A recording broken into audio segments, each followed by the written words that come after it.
It started with beer. Cheap plastic cups sweating in our hands, and the warm gold blur of Oktoberfest lights hanging overhead like tiny suns pretending they could hold back the dark.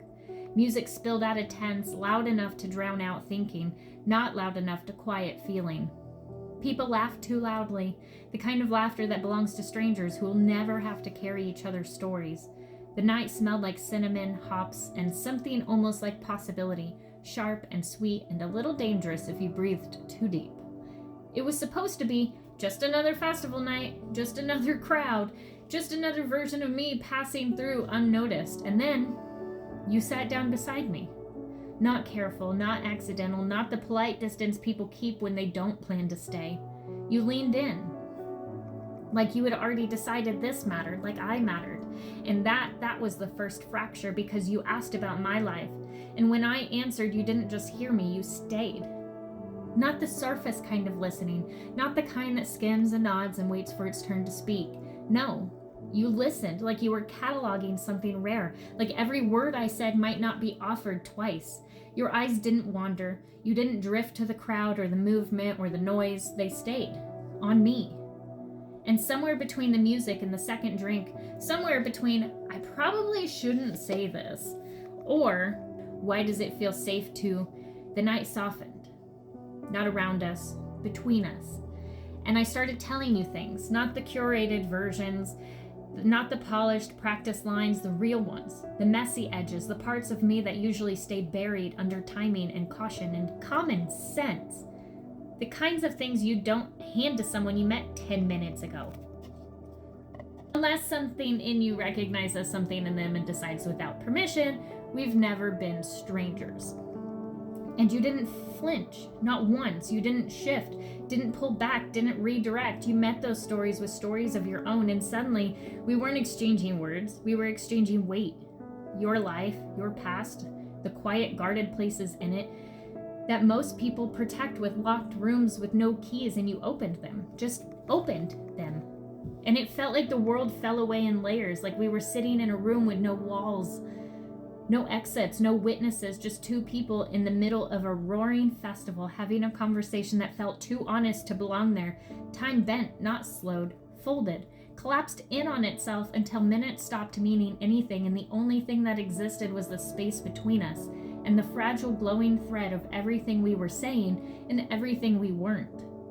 Because there were pauses too, heavy ones, the kind where something deeper tries to surface but doesn't quite make it. And still you stayed.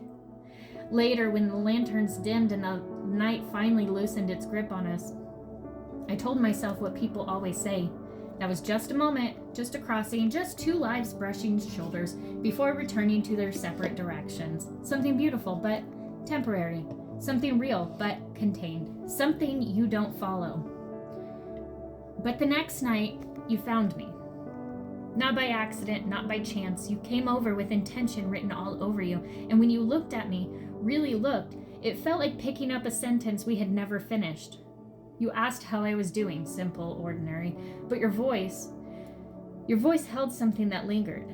And then you said it. That you had really enjoyed our conversation. And God, it shouldn't have meant as much as it did, but it was just a sentence. But it landed like proof because it meant you carried it too. Not just me, not just the echo of your voice in my head later that night, but you. Thinking about that same space, the same moment, that same impossible kind of honesty that doesn't happen twice by accident. So I asked about your family. Careful, casual, a question dressed up to look like nothing. And you said your boys were over in the kids' area. Just the boys. And your voice softened in the way that it does when love shows up without needing to be announced. Pride, gentleness, something steady, but something else, something important. Something was missing. There was a space in your sentence, a quiet omission, a word that never arrived, and maybe it meant nothing. Maybe it was just timing, just phrasing, just one of those harmless gaps language leaves behind. But silence is never empty. It's a doorway. And in that doorway, my mind stepped forward before my logic could pull it back, because in that small space between what you said and what you didn't, hope slipped in. Slow, careful, almost polite, like it knew it shouldn't be there, like it was trespassing, but it stayed, and it struck, quietly, like a match in the dark. And suddenly, that night at Oktoberfest wasn't just a moment anymore. It wasn't contained, it wasn't safe, it was something else. Something with edges, something with consequence, something that felt like the first page of a story that had already begun before either of us realized we were writing it. Or maybe it wasn't the beginning at all. Maybe it was the moment we finally looked up and realized we were already in the middle of it.